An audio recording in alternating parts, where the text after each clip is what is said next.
période propice aux saisies de pétards pour les brigades des douanes, bien qu'il n'y ait pas d'opération spécifique ciblant les artifices de divertissement. Lorsqu'on fait des contrôles de véhicules, on peut trouver toutes sortes de marchandises. Notamment les pétards, on les trouve souvent mélangés à d'autres types de marchandises, notamment les fruits et les légumes qui sont massivement importés du Suriname.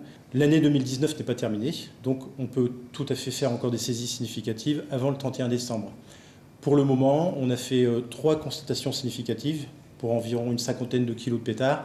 Une constatation qui a été faite sur Saint-Laurent et deux autres constatations faites sur Saint-Georges-de-l'Oyapock.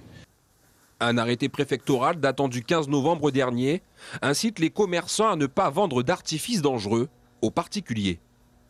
On veut s'assurer que les moments de divertissement de fin d'année se passent bien, que les personnes puissent utiliser des artifices adaptés, en fait, des bonnes catégories pour passer de bonnes fêtes en famille en fin d'année, et que par ailleurs, en fait, elle n'ait pas à déplorer des accidents, des brûlures, des explosions dans la main, ce qui provoque des graves et irréversibles séquelles. Donc on a mis cet arrêté en place au 15 novembre pour commencer ce travail de pédagogie qui se fait auprès du grand public.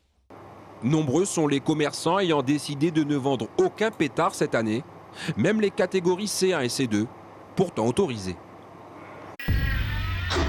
Suivez l'info sur Guyana Première, télé, radio et Internet.